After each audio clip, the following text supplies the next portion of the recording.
नमस्कार, आप देख रहे हैं न्यूज चक्र। मैं अभिसार शर्मा। प्रधानमंत्री नरेंद्र मोदी से बेहतर अपने वोटर को कोई नहीं जानता। उन्होंने कहा कि आओ एकता के लिए, सकारात्मक संदेश देने के लिए हम दिया जलाएं, मोमबत्ती जलाएं। मगर होता क्या है, जनता इस कदर आपे से बाहर हो जाती है कि यहां जयपुर में इस तस्वीर में जैसे कि आप देख सकते हैं कि एक अपार्टमेंट्स में आग लग जाती है। खबर अड्डा नाम की इस वेबसाइट के मुताबिक बिहार के पूर्वी चंपारण के एक गांव में आग लग जाती है, जिसमें कई घर खाक हो जाते हैं। इस भारतीय जनता पार्टी के एमएलए को देखिए, जो हैदराबाद से है। उसने बाकायदा मशाल हाथ में लेकर पूरा एक मार्च निकाला। इस तरह की ढेरों तस्वीरें सामने उभर कर आई, जिसमें लोग हाथों में मशाल लिए नाच रहे थे। बात यहां नहीं रुकती। ये जो भारत का मैप है, ये फर्जी मैप, जिसके अंदर ये बताया जाता है हर साल कि देखिए दिवाली के वक्त पूरी दुनिया के मुकाबले भारत कैसे चमक रहा है, कल ये फिर अवतरित हुआ ये बताने के लिए कि जिस तरह से पूरे देश में दिवाली मनी, दिए जलाए गए, पूरे दुनिया में ये तस्वीर दिखाई दी। और इसका प्रचार प्रसार कोई और नहीं, भारतीय जनता पार्टी के कई नेता कर रहे थे। अब इन छुटभइये नेताओं की बात छोड़िए, ये शख्स कौन है? सहस्राब्दी का नायक अमिताभ बच्चन, जो 1975 से दीवार फिल्म से हम सबके जहन में, दिलों पर राज कर रहे हैं। ये एक फर्जी खबर, एक फर्जी तस्वीर का प्रचार प्रसार कर रहे हैं, ये बताते हुए कि दुनिया हमें किस तरह से देख रही है। यानी कि आप सोच समझ सकते हैं कि भक्ति के चलते या सत्ता के सामने नतमस्तक होने के चलते अच्छे खासे लोग जो हैं वो किस तरह की बातें करने लगते हैं। किरण बेदी, भूल जाइए कि अब भारतीय जनता पार्टी के नेता हैं, मगर किरण बेदी के बारे में जो बात कही जाती थी वो हमारे बचपन की रूमानियत का हिस्सा हैं। एक जबरदस्त आईपीएस ऑफिसर के चलते हम में से कई लोगों की जिंदगी पर उन्होंने प्रभाव डाला। और किरण बेदी किस झूठ का प्रचार कर रही हैं, आप देखिए अपने स्क्रीन पर। वो ये बता रही हैं कि कोरोना के चलते कई जगहों पर अंडे जो हैं उन्हें छोड़ दिया गया था खुले में। अब इन अंडों से जो हैं वो चूजे निकल आए हैं। ये वो शख्स है जिसने यूपीएससी की परीक्षा क्लियर की थी। आप भी जानते हैं कि आप और हम जो घरों में अंडे खाते हैं उनमें से किसी भी सूरत में चूजे नहीं निकल सकते हैं, क्योंकि ये सारे अंडे अनफर्टिलाइज्ड होते हैं। मगर किरण बेदी जैसी शख्स, जो कि आज की तारीख में राज्यपाल हैं, भारत की एक डेकोरेटेड आईपीएस ऑफिसर रही हैं, इंडिया अगेंस्ट करप्शन मूवमेंट का हिस्सा रही हैं, वो इस तरह की समझदारी का परिचय दे रही हैं। ये सब क्या बता रहा है? ये सब यही बता रहा है कि एक नेतृत्व जो है इस देश को किस तरह की दिशा दे रहा है।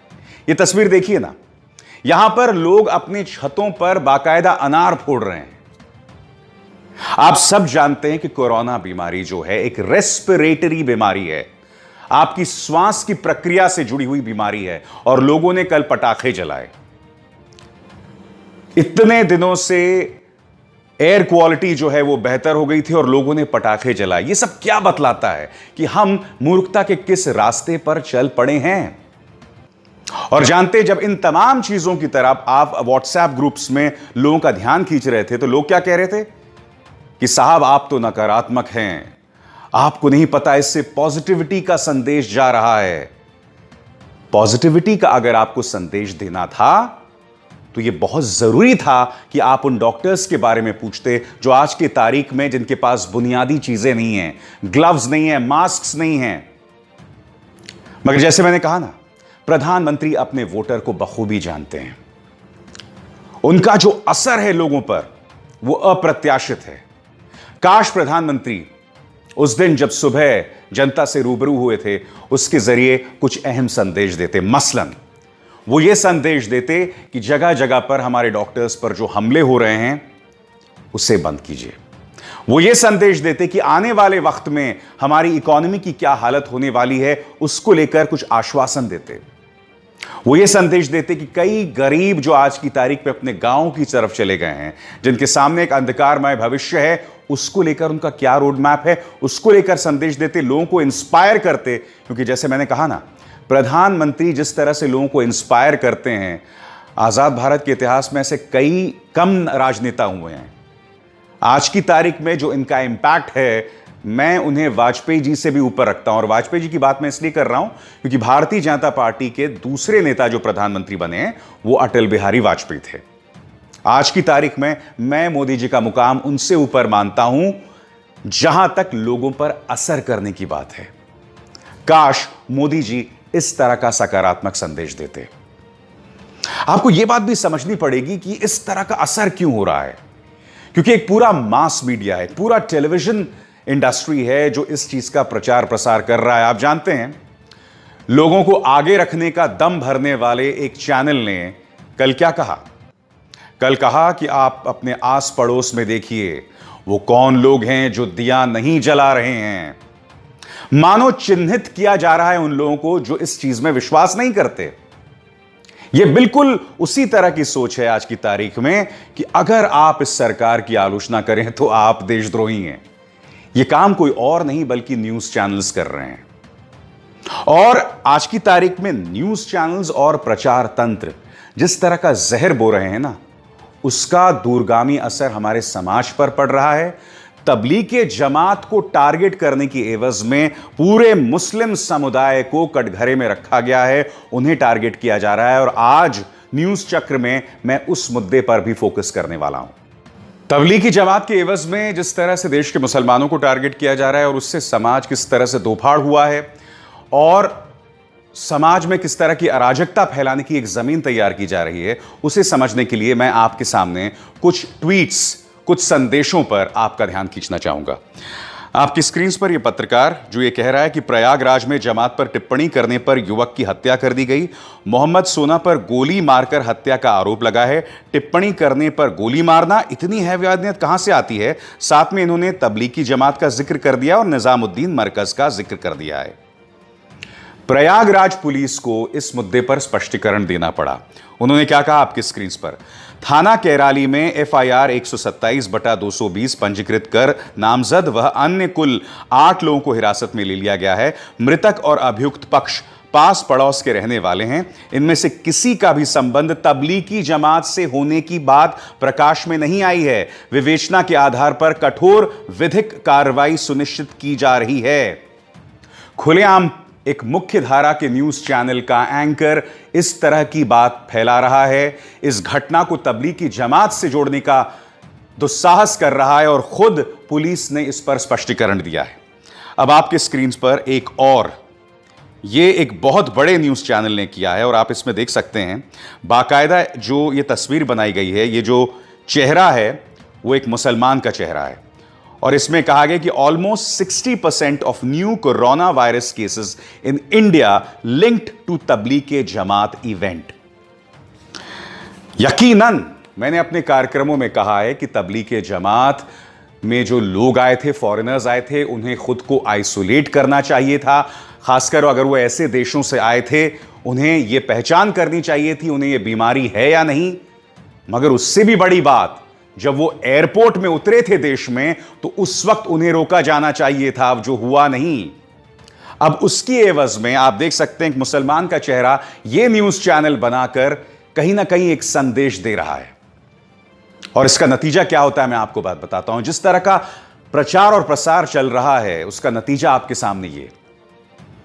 राजस्थान के भरतपुर में एक गर्भवती मुस्लिम महिला, उसे अस्पताल भर्ती करने से इनकार कर देता है। नतीजा यह होता है कि उसकी हालत बिगड़ जाती है और उसका बच्चा दम तोड़ देता है पेट में ही। हमारे न्यूज चैनल्स, हमारे प्रचार तंत्र ने इतना जहर बोया है इस समाज के अंदर, इतना जहर बोया है, जिसका परिणाम यह हुआ कि आज की तारीख में हम अपने अंदर की इंसानियत को भूल गए हैं। बात यहां नहीं रुकती। यह तस्वीर याद है आपको? इस तस्वीर में कहा गया था कि यह पुलिस के साथ जो ये शख्स बैठा है, यह कोरोना वायरस से पीड़ित है और देखिए किस तरह से पुलिस पर यह थूक रहा है। बाद में पता चला इसका कोरोना वायरस से कोई लेना देना नहीं है। यह शख्स जो है दरअसल मुंबई का रहने वाला और मामला कुछ और था, मगर इस वीडियो का प्रचार प्रसार किया मुसलमानों के खिलाफ एक नफरत पैदा करने के लिए। अगर तबलीग जमात कोई गलती कर रहा है तो उस पर कार्रवाई होनी चाहिए, जो हो भी रही है, एफआईआर दर्ज किया गया है। बात वो नहीं है। बात यह है कि तबलीग जमात के एवज में प्रचार तंत्र जिस तरह से निर्दोष लोगों को टारगेट कर रहा है, एक पूरी कौम को टारगेट कर रहा है। अब इस तस्वीर को देखिए, यहां पर मध्य प्रदेश की तस्वीर है। यहां पर एक फल बेचने वाला है और ये क्या कर रहा है, अपने तमाम फलों को अपना थूक उस पर लगा रहा है। निहायत ही वाहियात तस्वीर। नतीजा यह हुआ कि इस शख्स पर कार्रवाई की गई और इसे गिरफ्तार किया गया। मगर क्या आप जानते हैं, घटना 16 फरवरी की है। कोरोना वायरस के साथ कोई लेना देना नहीं है, मगर फिर इस तस्वीर का प्रचार प्रसार किया गया। कई बुद्धिमान लोग, कई समझदार लोग वो इसका प्रचार प्रसार कर रहे थे, यह बताने के लिए कि देखिए देश का मुसलमान क्या कर रहा है। अब एक और खबर पर गौर कीजिए, जिसे जो अपने आप में बहुत कुछ कहती है। यह बताया गया था कि सहारनपुर जिले में किस तरह से एक अस्पताल में जमात के कुछ सदस्यों को रखा गया था और जमात के जो सदस्य हैं वो उस अस्पताल के अंदर नॉन वेज फूड, मांसाहारी खाने की डिमांड कर रहे थे, मांग कर रहे थे। अब खुद सहारनपुर पुलिस ने क्या कहा है, मैं आपको पढ़ के सुनाता हूं। सहारनपुर पुलिस ने कहा है, अवगत कराना है कि विभिन्न समाचार पत्रों, न्यूज चैनल्स और सोशल मीडिया प्लेटफॉर्म्स पर प्रकाशित की जा रही खबर, क्वारंटीन किए गए जमातियों ने खाने में नॉनवेज ना मिलने पर किया जमकर हंगामा। जमातियों ने खुले में ही कर डाली शौच की सत्यता की जांच और आवश्यक कार्रवाई हेतु थाना प्रभारी रामपुर मनिहारन को निर्देश दिए गए, जिनके द्वारा जांच की गई कि जांच में विभिन्न समाचार पत्रों, न्यूज चैनल्स और सोशल मीडिया प्लेटफॉर्म्स पर प्रकाशित की जा रही खबर पूरी तरह से असत्य पाई गई है। मैं हमेशा से उत्तर प्रदेश पुलिस का आलोचक रहा हूं, खासकर उन्होंने जिस तरह से ह्यूमन राइट्स को हैंडल किए, जिस तरह से नागरिकता बिल के खिलाफ आंदोलन को उन्होंने हैंडल किया। मगर चाहे प्रयागराज पुलिस हो या यहां पर सहारनपुर पुलिस, इन दोनों ने ही जिम्मेदारी भरे रवैये का परिचय दिया है। इन्होंने बताया है कि जमातियों ने किसी भी सूरत पर नॉन वेजिटेरियन की मांग नहीं की थी, मगर इसकी एवज में, और यह प्रचार प्रसार कौन कर रहा है, सिर्फ बीजेपी का आईटी सेल नहीं कर रहा था, क्योंकि आज की तारीख में आईटी सेल और उन ट्रोल्स और मुख्य धारा के न्यूज चैनल्स में कोई फर्क नहीं रहा। यह प्रचार प्रसार कर रहे थे मुख्य धारा के न्यूज चैनल्स, अगर आप अपने आसपास निगाह डालें तो इसका अर्थ क्या हुआ? इसका अर्थ यह हुआ कि आप और हम जो बड़ी बड़ी बातें करते हैं सकारात्मकता की, इस सकारात्मकता का कोई फायदा नहीं है अगर हम अपने डॉक्टर्स के बारे में नहीं सोचेंगे, जिनके पास आज की तारीख में पर्सनल प्रोटेक्टिव इक्विपमेंट नहीं है, या हम अपने गरीबों के बारे में नहीं सोचेंगे, या इस तरह से हम अपने ही भाइयों और बहनों के खिलाफ इस तरह का जहर उगलेंगे। आप जानते हैं सकारात्मकता क्या होती है? कल जब आप सब मोमबत्ती जला रहे थे, दिया जला रहे थे, और वो काम मैंने भी किया, मगर मैंने एक और काम किया। एक लड़की है सोनिया, जो जमीन पर आज की तारीख में जो लोग भूखे हैं, जिनके पास पैसा नहीं है, उनकी मदद कर रही है। और एक और एनजीओ है जिसका नाम है नो टीयर्स फाउंडेशन, जिसे हुसैन नाम का एक शख्स चलाता है। उनकी मदद से मेरे घर के पास में कुछ झुग्गियां हैं, मैंने, मेरी पत्नी ने और हमारे कुछ दोस्तों ने मिलकर करीब 100 पैकेट राशन बंटवाए। आप जानते हैं क्यों? क्योंकि सही मायने में अगर आपको सकारात्मकता का प्रचार प्रसार करना है तो इस गरीब के आंसू पोंछिए। अगर आपको सही मायने में सकारात्मकता प्रचार प्रसार करना है तो इन मुद्दों को उठाइए और इन मुद्दों पर आप अपने सरकार पर सवाल कीजिए। मगर हम क्या कर रहे हैं? हम जो कर रहे हैं आपने कल भी देखा, हम जो कर रहे हैं आपने थाली और ताली बजाने के वक्त भी देखा। नतीजा क्या हुआ आप जानते हैं। उसके ठीक बाद देश में जबरदस्त उछाल आया कोरोना वायरस संक्रमित केसेस को लेकर।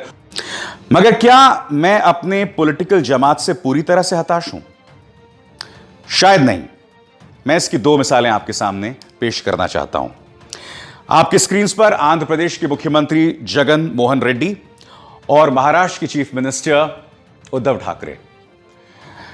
शिवसेना के बारे में, खासकर मुसलमानों को लेकर जो उनकी नीतियां रही हैं, उसके बारे में एक अरसे से चर्चा की जाती रही है। बाला साहब ठाकरे ने तो बाबरी के ढाए जाने को एक बहुत अच्छी बात मानी थी, मगर उद्धव ठाकरे ने क्या कहा, इस पर गौर कीजिए। उन्होंने कहा कि कोरोना वायरस के नाम पर अगर आप अफवाह फैलाएंगे, अगर आप मुसलमानों को टारगेट करेंगे, समुदाय विशेष को टारगेट करेंगे, तो आपको माफ नहीं किया जाएगा। उसी तरह से क्या कह रहे हैं Jagan Mohan Reddy? Don't give Tablighi Jamaat religious colour. Tablighi Jamaat से जुड़े मामले को धार्मिक रंग देने की कतई जरूरत नहीं है, जो अपने आप में बहुत ही सकारात्मक संदेश है। क्योंकि तबलीग जमात ने जो किया नहीं किया, कई लोग सामने उभर कर आए थे। और मैं आपको कई ऐसी मिसालें दे सकता हूं कि आज की तारीख में किस तरह से कई मुसलमान जमीन पर हैं जो इसकी लड़ाई लड़ रहे हैं। मैंने आपको मिसाल दी नो टीयर्स फाउंडेशन के हुसैन, जो अब तक हजारों गरीबों की मदद कर चुके हैं। डॉक्टर जकिया सईद याद है आपको, जो इंदौर की उस गली में गई थी, जिनको भीड़ ने दौड़ा दौड़ा कर पीटा था, भगाया था। वो जकिया भी तो गई थी गरीबों की मदद करने। ऐसे आपके सामने न जाने कितनी मिसालें उभर कर आएंगी। ये आपको फैसला करना है कि आपको उन लोगों का साथ देना है जो प्रधानमंत्री की बात को सही ढंग से समझते नहीं हैं और अनाप शनाप चीजें कर रहे हैं, समाज में नकारात्मकता फैला रहे हैं, जहर बो रहे हैं, या आपको इन लोगों के साथ खड़े होना है जो सही मायनों में इस मुद्दे के मायनों को समझते हैं। न्यूज चक्र में बस इतना ही। आप सबसे अपील कि इस कार्यक्रम को ज्यादा से ज्यादा लोगों तक पहुंचाएं, इसे लाइक करें, शेयर करें और न्यूज क्लिक के हमारे चैनल को सब्सक्राइब करें। अभिसार शर्मा को दीजिए इजाजत। नमस्कार।